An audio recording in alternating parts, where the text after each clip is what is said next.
Selama beberapa tahun, sepasang suami istri selalu berselisih satu sama lain. Diselingi dengan keadaan baik selama beberapa minggu, lalu kemudian kembali berselisih lagi. Meskipun si suami serba berkecukupan secara finansial, ditambah juga kekayaan si istri. Suatu ketika, si istri pun telah hamil bayinya yang ketiga kali, dan ini menyebabkan mereka marah dan saling berselisih kembali satu sama lain. Pada suatu hari, si suami merasa jenuh. Maka, dia pergi menyalakan mobilnya dan keluar dari rumahnya tanpa tahu kemana harus pergi. Kemudian, ia memutar musik dari MP3 player di mobilnya. Dalam perjalanannya, tiba-tiba ia dihentikan oleh seorang pemuda sederhana yang ingin pulang ke kediamannya. Maka, berhentilah si suami untuk memberikan tumpangan pada pria muda itu. Lalu, dia mempersilahkan agar pemuda itu duduk di sampingnya sementara dia mematikan MP3-nya untuk mendengarkan si pemuda tersebut. Pemuda itu duduk dengan sedih. Maka, si suami bertanya tentang alasan kesedihannya. Lalu dia berkata kepadanya, "Saya dulu bekerja sebagai juru masak di sebuah restoran di sini. Lalu, sponsor restoran menjual restorannya kepada orang lain dan memindahkanku kepadanya. Padahal, sponsor pertama saya sangat berakhlak dan taat. Dia takut kepada Allah dalam setiap perbuatannya dan lantunan Al-Quran selalu terdengar di restoran.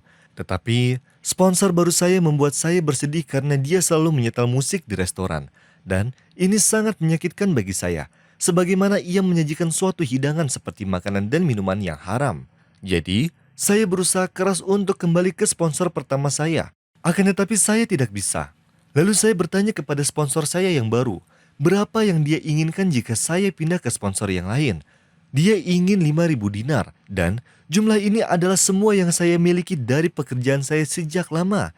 Dan sudah saya kumpulkan untuk membawa istri saya pergi dari rumah keluarganya. Saya sekarang dalam kegundahan yang sangat dalam, dan juga terjebak pada masalah yang sangat sulit. Istri saya tinggal di rumah keluarganya, dan jika sedang menelpon, ia selalu bertanya kapan saya bisa membawanya. Dan orang tuaku memberitahuku bahwa mereka malu dengan keluarga istri saya karena dia sangat lama bersama keluarganya dan saya tidak tahu harus berbuat apa. Si suami sangat terpengaruh oleh perkataan pemuda itu dan merasakan ketulusan dalam setiap kata-katanya.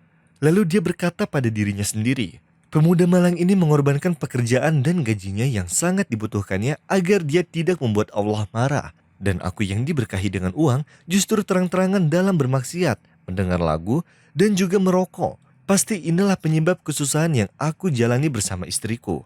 Kemudian, dia melempar kaset lagu dari mobilnya. Sebelum pemuda itu keluar dari mobil dan setelah dia sampai di tempat yang dia inginkan, sang suami meminta kontaknya dan berkata, "Aku akan menghubungimu malam ini." Si suami itu kembali ke rumahnya dengan tersenyum, lalu bertemu istrinya dengan perasaan senang, dan mengatakan kepadanya, "Mulai hari ini, tidak ada rokok, lagu, dan juga film. Kita akan hidup dengan ayat-ayat Al-Quran dan semua yang menyenangkan Allah terhadap kita. Kita akan berpuasa, sholat, dan bangun malam bersama. Insya Allah." Si istri sangat senang dengan perkataan suaminya yang ingin ia mendengarnya bertahun-tahun yang lalu. Dan kemudian dia bertanya kepadanya tentang alasan dari perubahan ini. Maka dia menceritakan kisahnya tentang seorang juru masak muda. Dan setelah mendengar cerita itu, si istri menangis dan berkata kepada suaminya, "Saya akan memberikan uang padanya agar ia bisa memberikan istrinya dan saya tidak ingin darinya apapun selain doa." Suaminya berkata, "Saya akan memberinya uang untuk sewa rumah baru dalam jangka waktu 1 tahun." Kemudian si suami menghubungi pemuda itu dan memintanya untuk bertemu setelah 1 jam. Dan ketika mereka bertemu, dia memberinya 5.000 dinar agar dia bisa membawa istrinya. Dan mengatakan kepadanya bahwa dia akan menanggung biaya rumah barunya selama 1 tahun. Maka pemuda itu menangis kegirangan malam itu sampai dia tidak tidur. Bahkan dia sengaja bangun malam untuk mendoakan sepasang suami tersebut. Dan dengan rahmat Allah, si istri telah hamil semenjak bulan itu. Dan kehamilannya stabil, serta kekhawatiran mereka telah hilang dan tanda-tanda kebahagiaan pun muncul di antara mereka.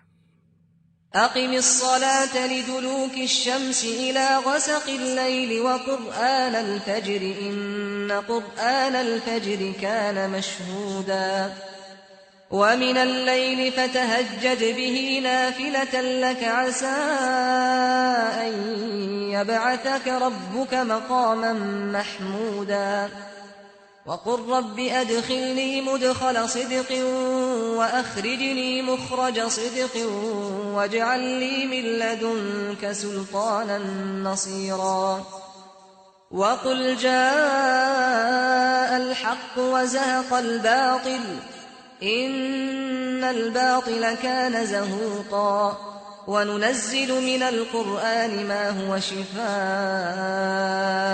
ورحمة للمؤمنين ولا يزيد الظالمين إلا خسارا. Sayyidah Soleha berkata, di awal mula menjalin rumah tangga, terjadilah sebuah pertengkaran antara aku dan suamiku seperti kebanyakan pasangan pengantin. Maka, ketika terjadi masalah atau pertengkaran di antara kami, suamiku langsung marah dan keluar meninggalkan rumah. Kemudian, dia tidak jadi pergi jauh hanya karena merasa ingin sekali kembali ke rumah. Maka, datanglah dia dan meminta maaf kepadaku walaupun aku yang bersalah. Dan, ketika dia memberitahu akan perasaannya seperti ini, terus ketika keluar rumah dengan raut wajah yang marah dan pulang dengan perasaan ikhlas dan selalu meminta maaf, maka aku berkata padanya, "Apakah kamu tahu sebabnya? Seketika kamu keluar dari kamar setelah kita bertengkar, aku mulai beristighfar dan tidak berhenti beristighfar sampai kamu datang meridhoiku." Setelah 10 tahun berlalu, suamiku wafat dan aku berumur 30 tahun. Aku mempunyai 4 anak laki-laki dan perempuan darinya.